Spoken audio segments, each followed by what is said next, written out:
తరగతి గదుల్లో పుస్తకాలతో కుస్తీ పట్టే విద్యార్థులు ఒక్కసారిగా ప్రజాప్రతినిధులుగా మారిపోయారు. ప్రజా సమస్యలపై గలం విప్పారు. రాజమహేంద్రవరంలో షిరిడి సాయి విద్యాసంస్థల స్టూడెంట్స్ నిర్వహించిన మాక్ పార్లమెంట్ అందరినీ ఆకర్షించింది. అచ్చం ఎంపీలకు తీసిపోని రీతిలో హుందాగా వ్యవహరించారు. వీరిని చూసి మెచ్చుకున్న కొందరు నేతలు ఘనంగా సన్మానించి అభినందించారు. ఆ విశేషాలేంటో ఇప్పుడు చూద్దాం.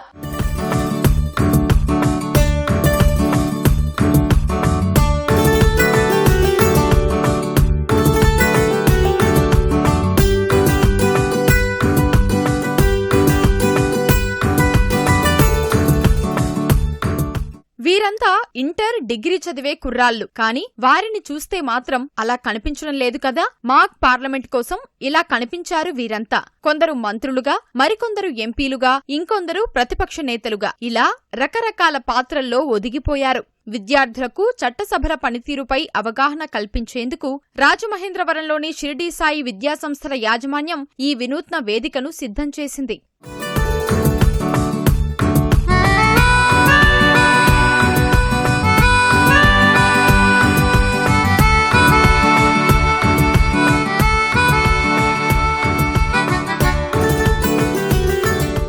విద్యార్థులు నిర్వహించిన మాక్ పార్లమెంట్ నిజమైన సభను తలపిస్తూ అందరినీ ఆకట్టుకుంది. అటు సభా గౌరవాన్ని కాపాడుతూనే సమస్యలపై చర్చించారు. ముఖ్యంగా ప్రశ్నోత్తరాల సమయంలో అనుబంధ ప్రశ్నలు వేయడం, వాటికి మంత్రులుగా విద్యార్థులు అర్థవంతమైన సమాధానాలివ్వడం విశేషం. 0 అవర్ ద్వారా ప్రజా సమస్యలను ఎలా వెలుగులోకి తీసుకురావచ్చో వివరిస్తూ సభాపతిగా, సభ్యులుగా వారు ప్రదర్శించిన ప్రతిభ అందరినీ ఆకట్టుకుంది. ఈ మాక్ పార్లమెంట్ వచ్చి మా మేనేజ్మెంట్ ఐడియాలజీ అనమాట. మొదలుపెట్టిన తర్వాత అందరినీ మాట్లాడడం చూశారు. అలాగే నాకు ఛాన్స్ ఇచ్చారు మాట్లాడడానికి. అయిన తర్వాత నాకు ప్రైమ్ మినిస్టర్ రోల్ ఇచ్చారు. నేను ముఖ్యంగా మా పాలసీస్ గురించి, గవర్నమెంట్ దీని గురించి, ప్రజలకి ఏం చేస్తే బాగుంటుంది, ఈ విషయాలపై నేను ఎక్కువ మాట్లాడుతూ ఉంటాను అనమాట. నా టార్గెట్ వచ్చి టాప్ ఎన్ఎల్ఈలో లా చేసి దాని తర్వాత సివిల్ సర్వెంట్ కింద దేశాన్ని సేవ చేయడం. ఈ చాలా మందికి పార్లమెంట్ అనేది ఏంటి, ఎలా అవుతుంది, మన లీడర్స్ ఓట్ వేయడం దాకా దాంతో చాలా విషయం తెలియదు. ఈ ఏజ్లోని ఇవన్నీ తెలిసి ఆ డిబేట్స్ మేము చేసి ఏం చేస్తే బాగుంటుంది, ఇలాంటి విషయాలు చేయడం అనేది చాలా ముఖ్యమైనది. సో వీళ్ళు ఎంకరేజ్ ఇస్తారు. రీసెంట్గా మాకు ఈ మాక్ పార్లమెంట్ అనే ఈవెంట్ కండక్ట్ చేయడం జరిగింది. సో ఈవెంట్లో మేము చాలా యాక్టివ్ రోల్ ప్లే చేసాం. అండ్ నా రోల్ వచ్చి ఇట్స్ లీడర్ ఆఫ్ అపోజిషన్. చాలా ఇంట్రెస్టింగ్ రోల్. సో దీని నుంచి మేము డిబేట్ చేయడం నేర్చుకున్నాం. ఒకరి వ్యూ పాయింట్ ఎలా అర్థం చేసుకోవాలి అని, అండ్ ఆల్సో చాలా కన్స్ట్రక్టివ్ క్రిటిసిజం ఎలా చేయాలి అని అర్థమైంది. అండ్ ఆల్సో ఈ ఈవెంట్ నుంచి మాకు ఒక డిబేటింగ్ స్కిల్ అనేది అర్థమైంది అనమాట. అండ్ ఆల్సో యాక్చువల్ పార్లమెంట్లో వాళ్ళు ఎలాగ ప్రిపేర్ అవ్వగలరు, మొత్తం ఒక టాపిక్ మీద మాకు ఎంత గ్రిప్ ఉంటే మేము దాని మీద ప్రెజెంట్ చేయగలం అనే దాని మీద మాకు క్లారిటీ బాగా వచ్చింది. ప్రధానిగా ఓ అబ్బాయి, సభాపతి, ప్రతిపక్ష నేత, మంత్రులుగా అమ్మాయిలు ఆయా పాత్రల్లో పరకాయ ప్రవేశం చేసి నిజమైన సభను తలపించారు. దేశంలో ప్రస్తుతం నెలకొన్న జాతీయ, అంతర్జాతీయ సమస్యలపై ఎక్కడా తడబాటు లేకుండా వారు ఆంగ్లంలో ప్రసంగించిన తీరు ఆలోచింపజేసింది. ప్రశ్నోత్తరాలు, 0 అవర్, బిల్లులపై చర్చల సమయంలో సభ్యులు వేసిన ప్రశ్నలకు మంత్రులు ధీటుగా సమాధానాలిస్తూ ఒకరితో ఒకరు పోటీ పడి సభా నిర్వహణను రక్తి కట్టించారు. చెల్లి అయితే చాలా బాగా అనిపిస్తుంది. ఎందుకంటే మేము న్యూట్రాలిటీ మెయింటైన్ చేయాలి. అండ్ ఇది కరెక్టే, అది కరెక్టే, వీళ్ళు మేము చేశామని చెప్తారు, వీళ్ళు ఇంకా చేయాలని చెప్తారు. So this will make us understand. మనకి ఇంకా బాగా అర్థమవుతుంది దేశం ఎంతవరకు ఎదిగింది, దేశం ఇంకెంత ఎదగాలి అనేది.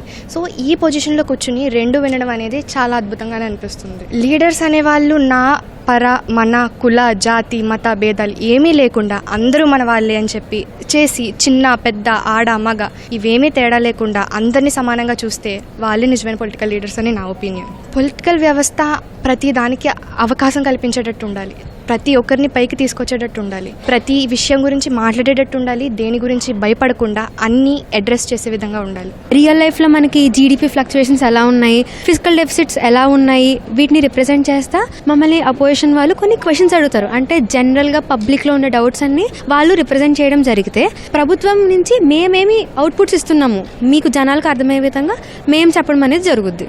బేసికల్గా నేను ఇందులో ఫినాన్స్ మినిస్టర్గా చేస్తున్నానండి. సో కాలేజ్ వాళ్ళు అనేది చాలా ఇంటెన్సిటీతో, చాలా డెడికేషన్తో ఈ మాక్ పార్లమెంట్ అనేది కండక్ట్ చేయడం జరిగింది. ఇందులో మేము చాలా ప్రాక్టీస్ చేయడం, చాలా ఫ్యాక్ట్స్ గ్యాదర్ చేయడం, క్వశ్చన్ అడిగితే ఎలా ఆన్సర్ చేయాలి, క్రిటిసిజం ఎలా తీసుకోవాలి, ఇలాంటివన్నీ తెలిసినాయి. మాకు చాలా హెల్ప్ అయింది యాక్చువల్లీ. ఈ మాక్ పార్లమెంట్ ను తిలకించిన BJP MP Daggubati Purandeswari, senior MLA Butchaiah Chowdary విద్యార్థుల నైపుణ్యాన్ని చూసి ఆశ్చర్యపోయారు. విద్యార్థుల ఆహార్యం, ఆంగ్లంలో ప్రసంగించిన తీరు ముచ్చటగొలిపిందని కొనియాడారు. నేటి తరం యువత ఇలాంటి రాజకీయ చైతన్యం కలిగి ఉండాలని, భవిష్యత్తులో దేశ సేవకు పునరంకితం కావాలని వారు ఆకాంక్షించారు. అనంతరం విద్యార్థులను శాలువాలతో ఘనంగా సన్మానించారు. పిల్లల్లో యాక్చువల్ గా ఇది ఏమవుతుందంటే ఇలాంటివి వాళ్ళు చాలా కమ్యూనికేషన్ స్కిల్స్, కాన్ఫిడెన్స్ లెవెల్స్ బాగా పెంచుతాయండి. ఇవేంటంటే మా దగ్గర ఇంటర్మీడియట్ నుంచి సివిల్స్ ఓరియంటేషన్ ప్రోగ్రామ్స్ నడుస్తున్నాయి. లా పరంగా కానీ, మేనేజ్మెంట్ పరంగా కానీ, అంటే ఐపీ మ్యాట్ కోచింగ్ కానీ, క్లాట్ కోచింగ్ కానీ నడుస్తుంటుంది.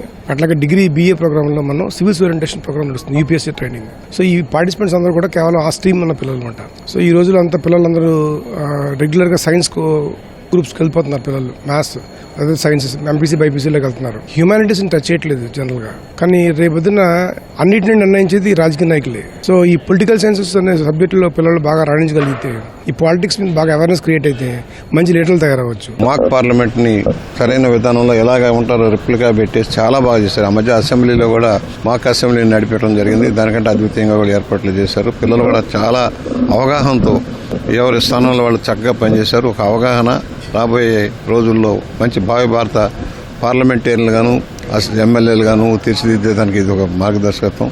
హౌ టు యాక్ట్, ఎలాగ చట్టాలు చేయాలి, ఎలా అని ఒక అవగాహన కల్పించడానికి ఇది ఒక దోహదపడుతుంది. ఉజ్వల భవిష్యత్తు ఉందని భావిస్తా ఉన్నారు పిల్లలందరూ.